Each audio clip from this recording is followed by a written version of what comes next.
વડાપ્રધાન મોદીએ ગુરુવારે કર્ણાટકની મુલાકાત લીધી હતી. મોદીએ કર્ણાટકના યાદગીર અને કલબુર્ગી જિલ્લાની મુલાકાત લીધી હતી. અહીં તેમણે પીવાના પાણી સંબંધિત વિકાસલક્ષી યોજનાઓ અને એક નેશનલ હાઈવે ડેવલપમેન્ટ પ્રોજેક્ટનો શિલાન્યાસ અને ઉદ્ઘાટન કર્યું હતું. દરમિયાન પીએમ મોદી એક સભાને સંબોધી હતી, જેમાં તેમણે કહ્યું કે વિકાસના આ તમામ પ્રોજેક્ટથી કર્ણાટકના લોકોને ઘણો લાભ થશે. પીએમ મોદીએ કહ્યું કે સુરત ચેન્નઈ ઇકોનોમી કોરિડોરના કર્ણાટકમાં આવતા ભાગ પર આજે કામ શરૂ થઈ ગયું છે. તેનાથી યાદગીર, રાયચુર અને કલબુર્ગી સહિત સમગ્ર ક્ષેત્રમાં ઇઝ ઓફ ડુઇંગ પણ વધશે અને રોજગારીને બળ મળશે. પીએમ મોદીએ તેમના સંબોધન દરમિયાન કન્નડ ભાષામાં લોકોનું અભિવાદન કર્યું હતું. તેમણે કહ્યું, યાદગીરની ધરતી સમૃદ્ધ વારસો ધરાવે છે. હું ઐતિહાસિક અને વારસાગત ભૂમિને નમન કરું છું.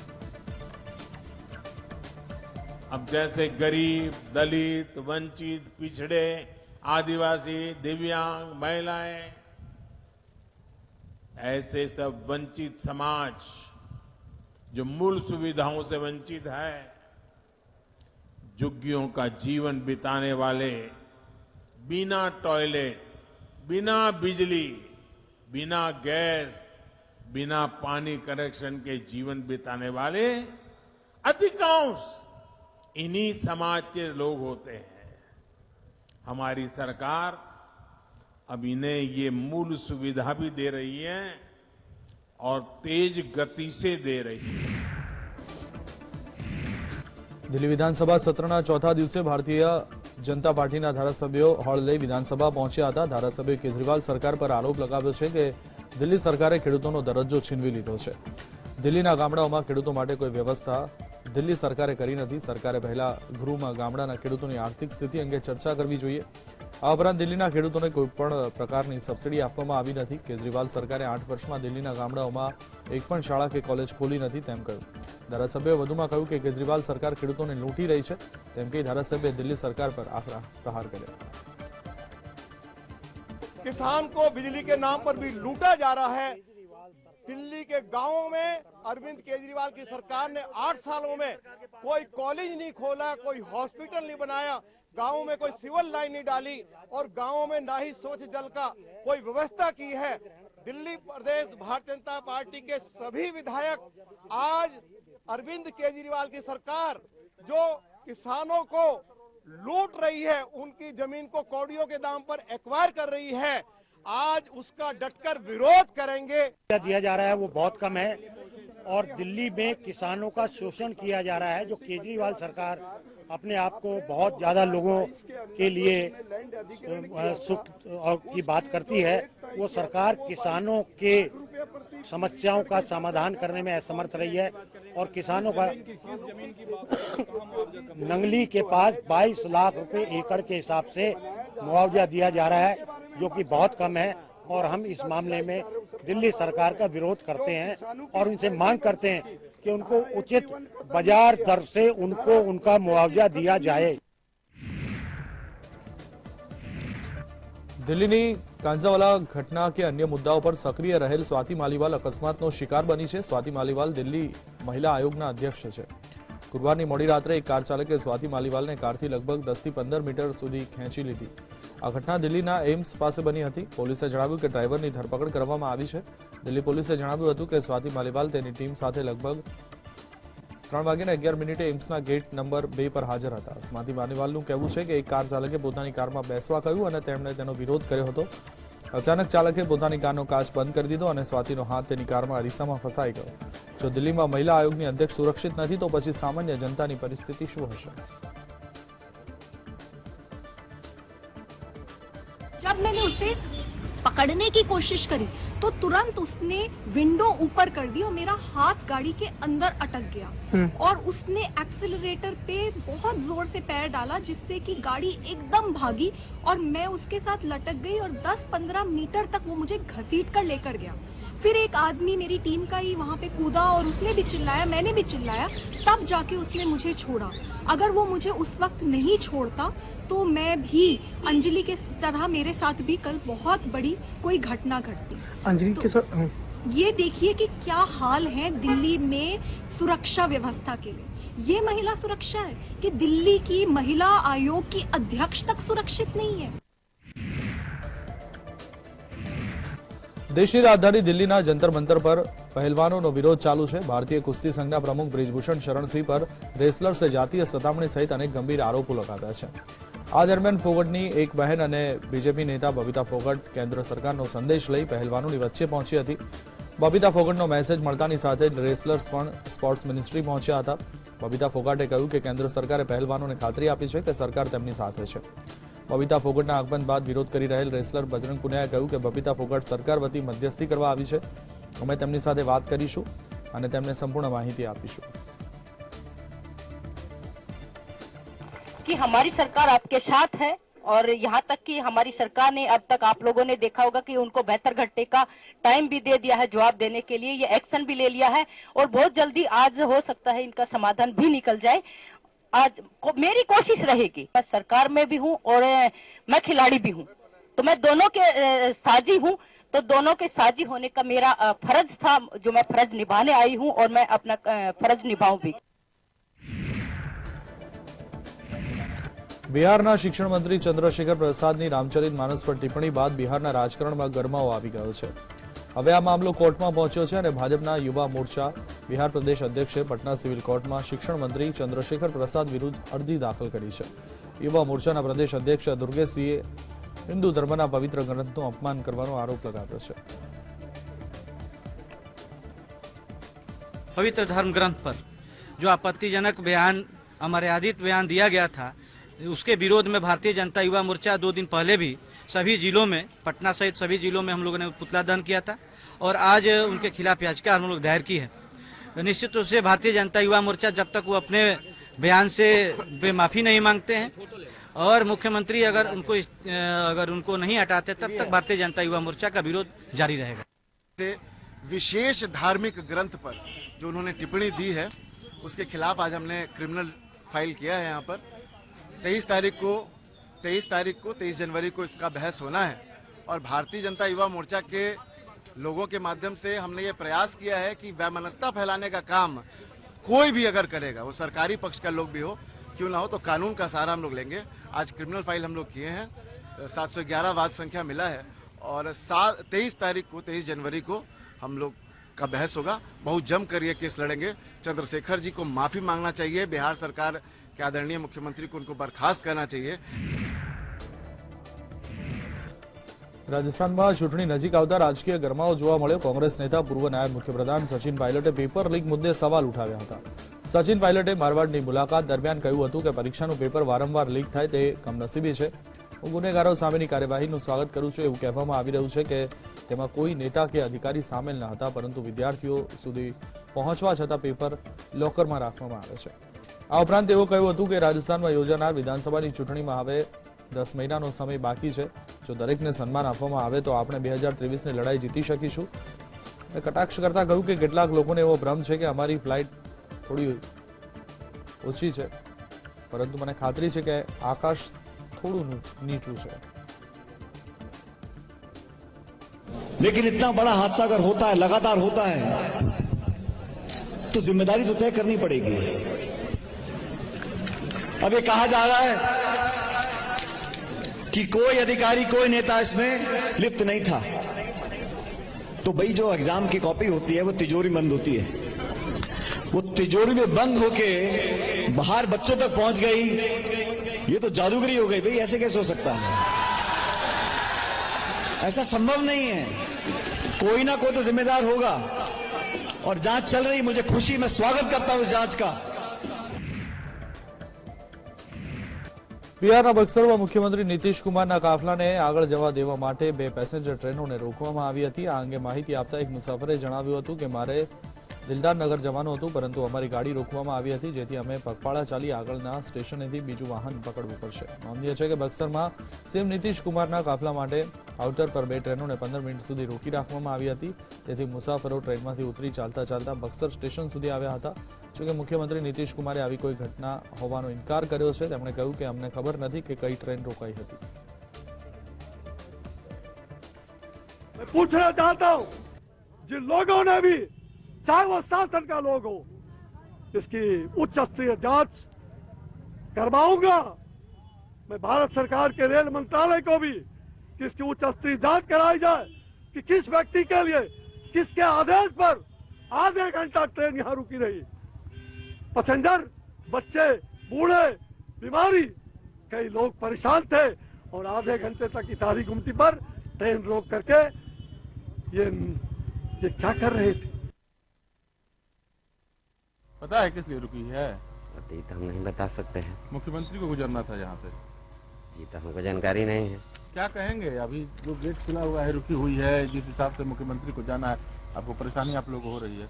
तो हम क्या कह सकते हैं? उतर के इतने दूर पैदल जा रहे हैं, परेशानी तो है ना। हाँ है परेशानी।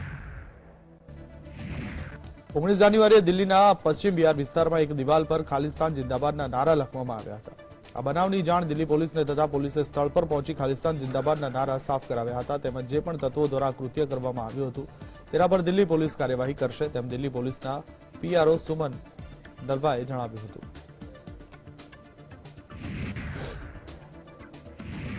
બિહારના મુખ્યમંત્રી નીતિશ કુમારે તેલંગાણાના ખમ્મમમાં ભારત રાષ્ટ્ર સમિતિની મેગા રેલીમાં ગઠબંધન મામલે જણાવ્યું કે લોકસભાની ચૂંટણીમાં તમામ પાર્ટી એકજૂટ થઈ ભાજપને હરાવવાની વાતચીત કરી રહી છે, પરંતુ સમય આવ્યા પર ખબર પડશે કે કોઈ પાર્ટી ગઠબંધનને સાથ આપશે।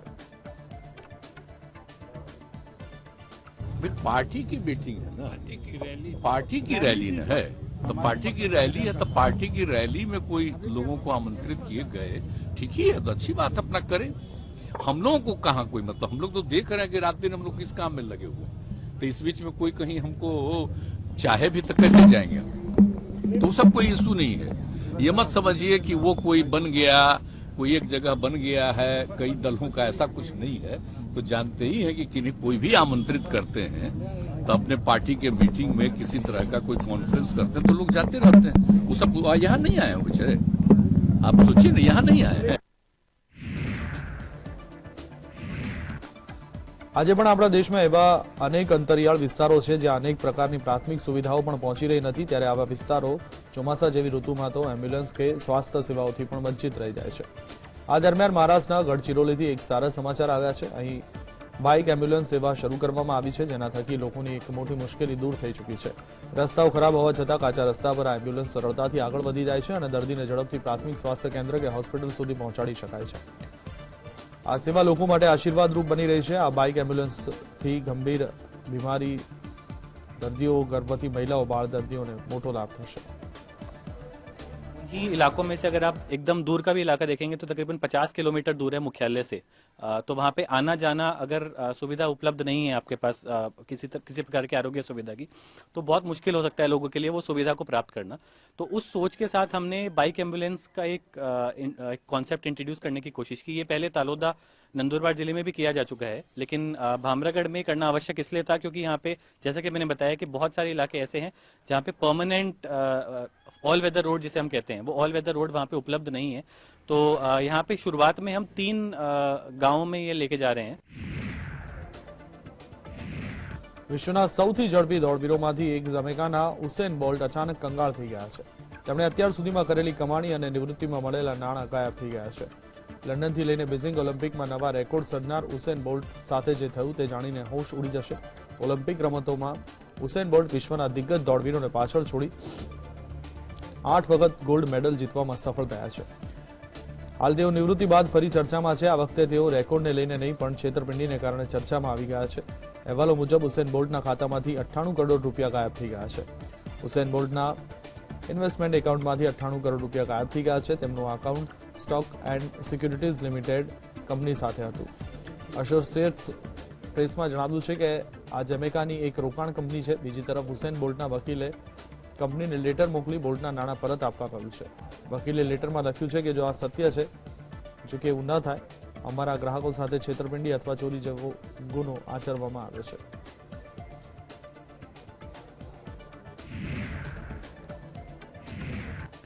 ભારતીય કુસ્તીમાં અચાનક તોફાન આવી ચડ્યું છે। વિનેશ ફોગાટ, બજરંગ પુનિયા સમેત લગભગ 30 પહેલવાન ભારતીય કુસ્તી સંઘ વિરુદ્ધ દિલ્હીના જંતર મંતર પર ધરણા પર બેસી ગયા, ત્યારે કોંગ્રેસ મહાસચિવ પ્રિયંકા ગાંધીએ ભારતનું પ્રતિનિધિત્વ કરતી વિનેશ ફોગાટ અને અન્ય પહેલવાનોના આરોપોને યોગ્ય ઠેરવ્યા છે। પ્રિયંકા ગાંધીએ ટ્વીટ કરી કહ્યું કે ખેલાડીઓએ રેસલિંગ ફેડરેશન અને તેના પ્રમુખ પર શોષણના ગંભીર આરોપો લગાવ્યા છે। આ ખેલાડીઓનો અવાજ સાંભળવો જોઈએ। આરોપોની તપાસ કરી યોગ્ય પગલાં લેવા જોઈએ।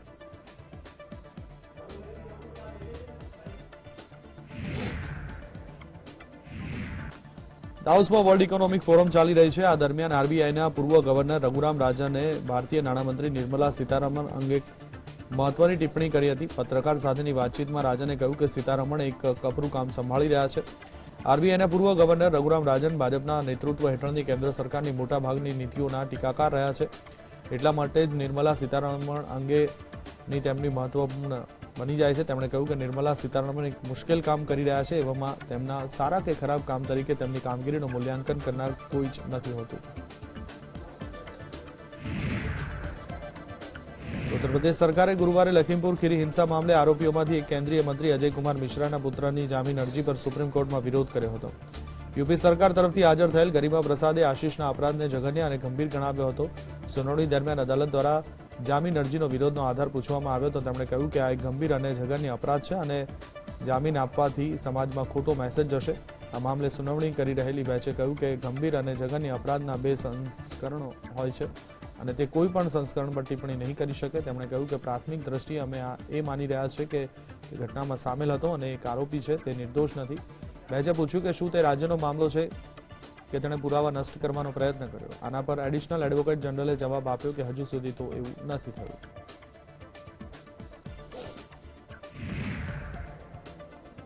મધ્યપ્રદેશમાં વિધાનસભા ચૂંટણી પહેલા ફરી એકવાર ઇલેક્ટ્રોનિક વોટિંગ મશીનને લઈ વિવાદ થયો છે. કોંગ્રેસના રાજ્યસભાના સાંસદ અને પૂર્વ મુખ્યમંત્રી દિગ્વિજયસિંહે કહ્યું કે વીવીપેટથી ચૂંટણીનું પરિણામ જાહેર કરવું જોઈએ. આની પહેલા દિગ્વિજયસિંહે ઈવીએમ અને આરવીએમ મશીનને લઈ ટ્વીટ કર્યું હતું.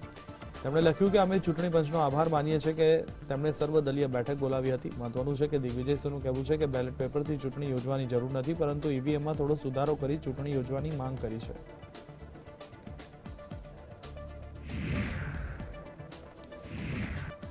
ભાજપના રાષ્ટ્રીય અધ્યક્ષ જેપી નડ્ડા 2 દિવસીય પશ્ચિમ બંગાળના પ્રવાસે છે. આ અંતર્ગત જેપી નડ્ડા પશ્ચિમ બંગાળના નાદિયા જિલ્લાના માયાપુર સ્થિત ઇસ્કોન મંદિર પહોંચ્યા હતા અને ત્યાં ભગવાનના દર્શન અને પ્રાર્થના કરી હતી. આ દરમિયાન જેપી નડ્ડા સાથે બીજેપી પ્રદેશ અધ્યક્ષ સુકાંત મજમુદાર સહિત ભાજપના ઘણા વરિષ્ઠ નેતાઓ પણ હાજર રહ્યા હતા. ભાજપના રાષ્ટ્રીય અધ્યક્ષ જેપી નડ્ડાએ નદિયામાં એક જાહેર સભાને સંબોધી હતી. આ દરમિયાન તેમણે બંગાળ સરકાર સામે જોરદાર ટોણો માર્યો હતો. ભાજપ અધ્યક્ષે આરોપ લગાવ્યો કે બંગાળમાં માનવ તસ્કરી, મહિલાઓ વિરુદ્ધ અપરાધો, ભ્રષ્ટાચારમાં વધારો થયો છે. ટીએમસીની ગુંડાગીરી અહીં ચાલી રહી છે અને તેને માત્ર ભાજપ જ રોકી શકે છે. જેપી નડ્ડાએ આરોપ લગાવ્યો કે અહીં સ્થિતિ એવી છે કે મતદારોને ચેતવણી આપવામાં આવે છે કે જો ચૂંટણીમાં કમળ પ્રતીક દબાવવામાં આવશે તો આ તમામ લોકોને જેલમાં મોકલી દેવામાં આવશે.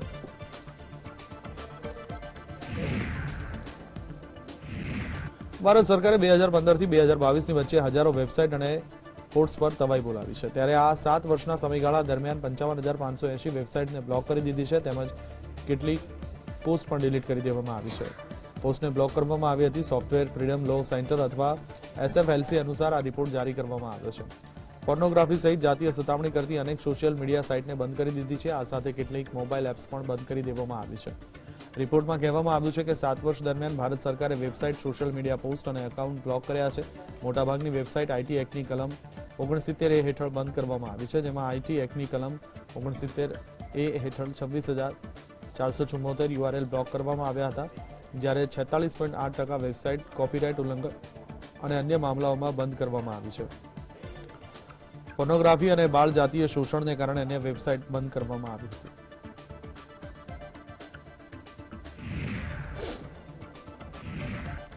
રિઝર્વ બેંકના ભૂતપૂર્વ ગવર્નર રઘુરામ રાજને જણાવ્યું કે વૈશ્વિક આર્થિક વૃદ્ધિને પ્રભાવિત કરવા માટે ભારત ચીનની જગ્યા લેશે તે વિચારવું અકાળે હશે, પરંતુ આગળ જતા પરિસ્થિતિ બદલાઈ શકે છે. રાજને વર્લ્ડ ઇકોનોમિક ફોરમની એક પ્રેસ કોન્ફરન્સમાં જણાવ્યું હતું કે ચીનની અર્થવ્યવસ્થામાં થોડો સુધારો પણ વૈશ્વિક વૃદ્ધિની સંભાવનાઓને વેગ આપશે. તેમણે કહ્યું હતું કે હજુ 12 મહિના બાકી છે અને આ સમયગાળા દરમિયાન ચીનમાં સુધારો થાય તે સારી વાત હશે. તેમણે કહ્યું ચીન હાલમાં રોગચાળાનો સામનો કરી રહ્યું છે અને આ વર્ષે માર્ચ એપ્રિલ સુધીમાં તેની સ્થિતિમાં સુધારો થઈ શકે છે. જો તેનું ઉત્પાદન સુધરશે તો બહાર પણ ભાવ નીચે આવી શકે છે. જ્યારે ભારત વિશે પૂછવામાં આવ્યું ત્યારે રાજને કહ્યું ભારત ચીનનું સ્થાન લેશે તેવી દલીલ અપરિપક્વ છે. તેનું કારણ એ છે કે ચીનની સરખામણીમાં ભારતની અર્થવ્યવસ્થા હજુ પણ ઘણી નાની છે, પરંતુ સમયની સાથે પરિસ્થિતિ બદલાઈ શકે છે. ભારત પહેલાથી જ વિશ્વની 5મી સૌથી મોટી અર્થવ્યવસ્થા છે અને તેની વૃદ્ધિ ચાલુ રાખી શકે છે.